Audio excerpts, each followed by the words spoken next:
कंसासारखं शासन आहे, कंसासारखं अनुशासन आहे, तिथे भगवंताला यावं लागतं. त्यानं स्वतःच्या सख्या बापाला कारागृहात टाकलं होतं, बहिणीला कारागृहात टाकलं, ज्यानं 6 भाचे मारले कंस.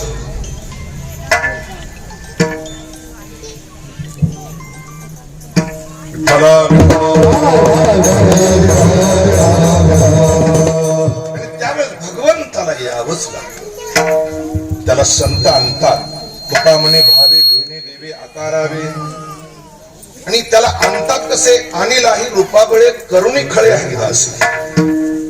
मग त्यानं कधी माशाचं रूप घेतलं, कधी कासवाचं घेतलं, कधी वराह म्हणजे डुकराचं सुद्धा घेतलं, कधी परशुराम, कधी त्यानं अनंत अवतार घेताना कधी राम झाले तर कधी कृष्ण झाले. तुलसीदास स्वामींनी एक सुंदर दोहा गायला, जब जब हुए धर्म की हानि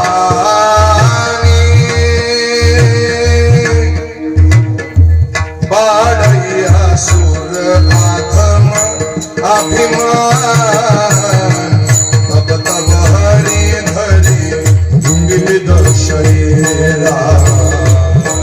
अरे त्याच्यावर भगवान अनेक अवतार घेतात, परित्राणाय साधूनाम या न्यायानं. आणि मग भगवंतानं अवतार घेतला गोकुळाष्टमीच्या दिवशी. भागवतात आपण ऐकलं, कारागृहामध्ये अगदी लख प्रकाश पडलेला, चतुर्भुज रूप धारण केलं, मंद मंद मेघ गर्जना करत होता, रिमझिम रिमझिम रिमझिम पाऊस पडत होता, कस्तुरीचा फुलाचा सुगंध दरवळत होता, रक्षपाळ मूर्छित पडलेले, नारद तुंबर गायन करतात, अप्सरा नृत्य करू लागलेल्या, इंद्रचंद्र देव हातामध्ये पुष्प घेऊन तयार आहे. आणि भगवान अष्टमीच्या रात्री बुधवार दिवस शुकाचार्य राजा परीक्षितीला सांगतात, रात्रीच्या 12 वाजता प्रगट झाले.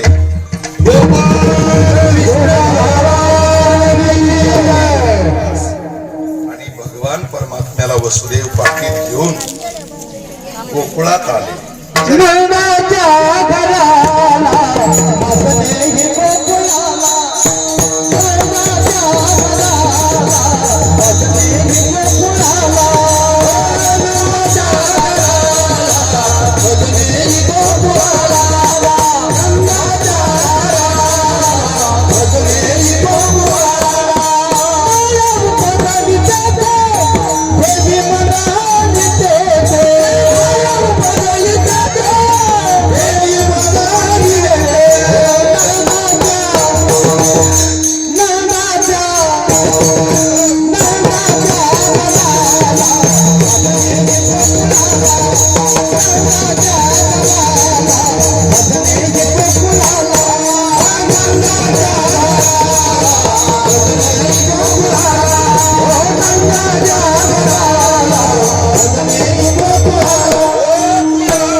आपल्याला माहितीये, वसुदेवजी निघालेले, बाप त्यालाच म्हणतात की अति संकटात आपल्या मुलावर संकट येऊ देत नाही, स्वतःवर संकट येतात.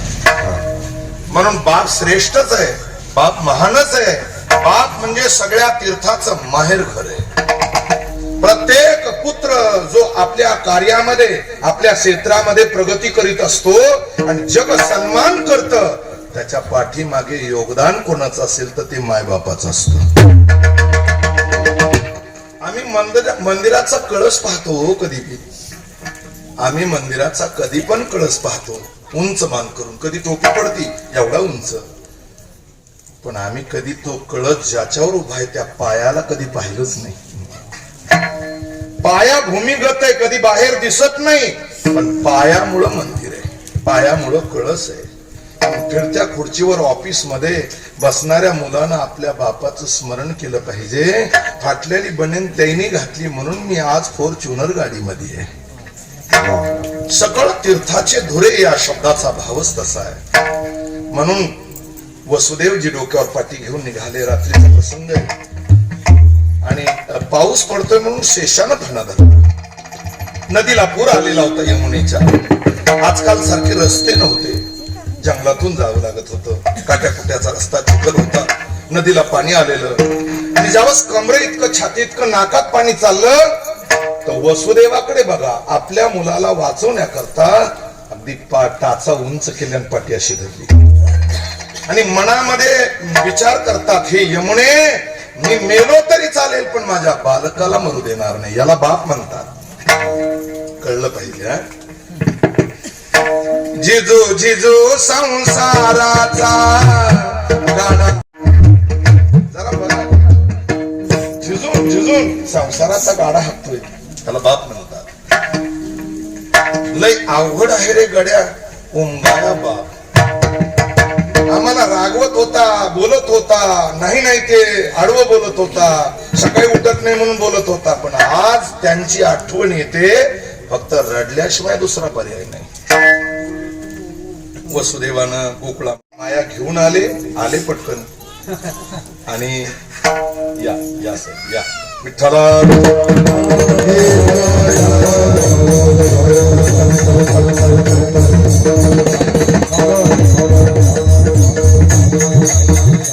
आणि गोकुळामधली माया घेऊन आल्याच्या नंतर वेदांत असं आहे, जोपर्यंत मायेचा आश्रय तोपर्यंत मूर्छा आहे.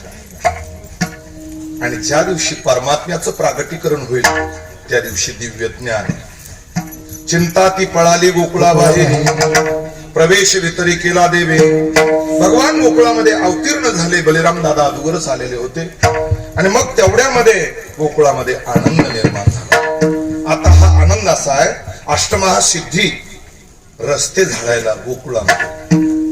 केशर कस्तुरीचे सडे, मयूर म्हणजे मोर आपला पिसारा पसरून थैथे नाचू लागले. यमुना दुथड्या वाहते, गायी हंबरडा फोडतात, फुलाचा सुगंध आणि एवढा आनंद. साधू संत मुनी गोकुळामध्ये आले. गोकुळ म्हणजे वृंदावनातलं एक छोटस खेडगाव, मथुरा शहराच्या हद्दीमध्ये आलेलं, यमुनेच्या तीरावरच. आजही तुम्ही बघा, योगी संत जिथे जातात, चारिधाम यात्रा करणाऱ्या मंडळीला माहितीये, आपल्या गावातल्या मंडळीनं परेशान चारिधाम झाले. वृंदावनामध्ये गेले की तिथे साधू तिथली माती आपल्या कपाळाला लावतात, अंगाला लावतात. का? माझा कन्हैया आणि त्याचे पदचिन्ह या भूमीत उमटले. वेदाला लाजवेल अशा गोपी त्या गोकुळामध्ये. काय गायी होत्या, कामधेनू पेक्षाही श्रेष्ठ. विठ्ठला.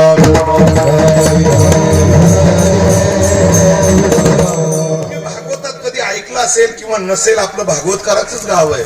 गोकुळामध्ये 6 नंद होते. किती नंद? ज्यांना सदैव आनंद त्याला नंद असं म्हणतात. नंद, उपनंद, महानंद. तर मग कृष्ण परमात्मा ज्यांच्या घरी खेळले, भागडले ते नंद कोणते? 1 कोटी गाय असली की तो नंद.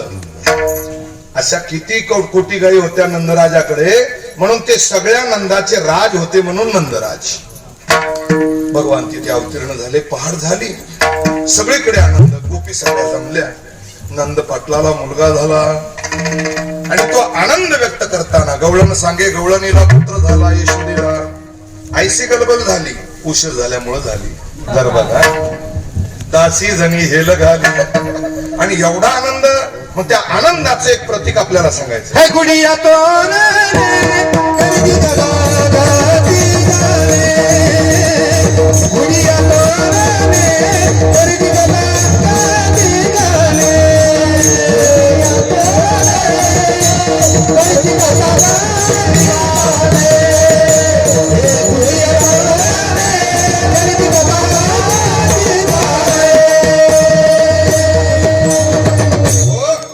बाळकृष्ण नंदा घरी आनंदल्या नरणारी. बुढिया तोरणे करते कथा गाती गाणी. बाळकृष्ण नंदा घरी आनंदल्या नरणारी. तिथे जातक सांगण्यासाठी महाबळ भट नावाचा दैत्य कंसानं पाठवला. अति स्पीडची गाडी होती त्याची. आला तो गोकुळा आणि त्यानं चुकीचं जातक कर्म सांगितलं. एक सांगू का, आमच्या गुरु महाराजांनी नेहमी सांगायचं, कीर्तनकारानं, वक्त्यानं जवळ माईक आला म्हणजे चुकीचं बोलायचं नाही. संत वचन समाजापुढे मांडायचे, जेणेकरून समाज म्हणजे पॅसेंजर आहे आणि कीर्तनकार म्हणजे गाडीचा ड्रायव्हर आहे. पायलट चुकल्यावर काय होतंय कळू द्या. विठ्ठल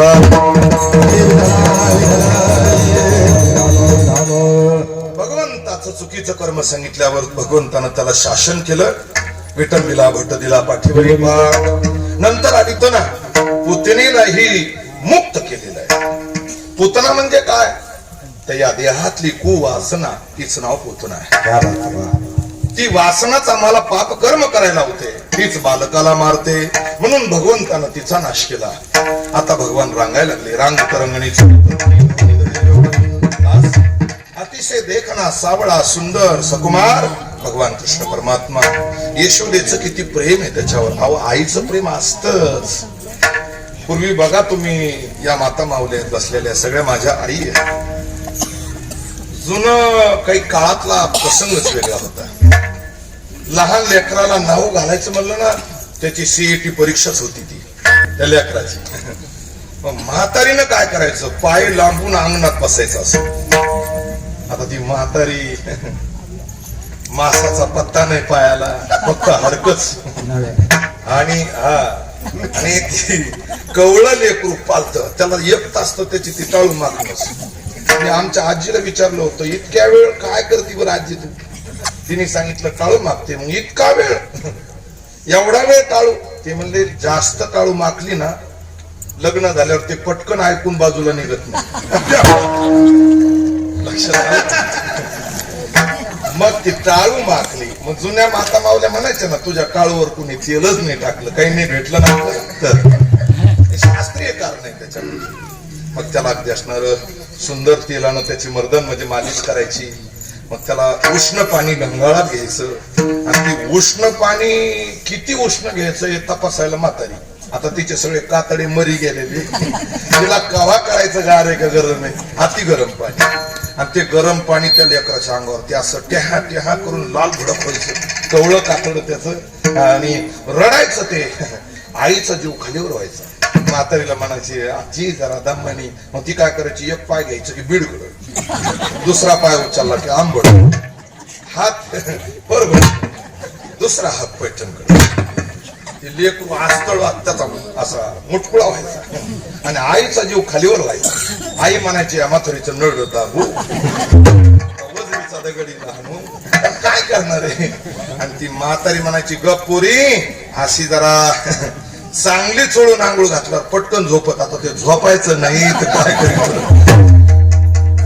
ती स्नान झालं की त्याला बाळा त्याला पुसून काढायचं. ते सुती अगदी लुगड्याचा काठ असायचा, त्याला पुसून काढायचं. मग ती आई त्याला मेकअप करायची. बघा ही जागा दुसरी कुणी घेऊ शकत नाही. आई आईच म्हणतात त्याला. आपुले तहाने शृंगारिले तुकोबराय सांगतात, आपले तहाने शृंगारिले पाहोनी नयनासी जगाले. ती आई त्याला पावडर लावायची. आता एवढं कुठं फॅशन होतं साहेब? जुने काम लय होते बिचाऱ्या माता मावल्याला. आता एकच काम आहे, मोबाईल. मी आपल्या गावातलं नाही, जरा बाहेरच सांगतो. आणि तुम्हाला सांगाय मोबाईल ना ते एवढा कहार झाला. मी ज्यांच्या घरी जेवायला गेलो होतो कीर्तनाष्टमीला, तिला खीर करायची होती, खीर. आणि ती मोबाईल पाहता पाहता तिनं कढीचं सामान सगळं खिरीत टाकलं. सगळा सत्यानाश झाला. मोबाईलने एवढं अवघड केलं. अहो त्या जुन्या माता मावल्या मग ते असं पुसून काढलं, त्याला तेल लावायचं सुगंधित तेल. त्या लेकराला नरोटी मध्ये पावडर असायचं. नरोटी कशाची? नारळाची. आणि त्याच्यामध्ये ती गादी, कपड्याची गादी, फटे वाढायचे. कुठं टाइम होता? त्याला आंगड टकुच घालायचं, हातामध्ये मनगट्या, कमरामध्ये कंबरपट्टा, पायात वाळ्या. त्या लेकराला अगदी पावडर लावलं की काजळ लावायचं. घनश्याम नयनी आला, घनश्याम नयनी आला, सखे मी काजळ घालू कशा. काजळ घालायची आणि काजळ घातली की मग ते टिपके बघा, काही गरज नाही, पण गालाला ये, हनवटीला ये, तळ हाताला ये, तळपायाला ये, या बाजूला ये. आणि मग तिच्याकडं लेकराकडं पाहायचं यशोदेनं कृष्णाकडं. आता ते लेकरू सामान्य नव्हतं ना, देव होता. आणि त्याला पाहिल्यावर यशोदा रडायची खळखळून. मग शेजारणीने विचारचं, यशोदे का रडती?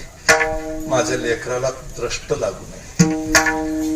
कान्हा माझा कनकन करीतो, दृष्ट काढा याची साधनी.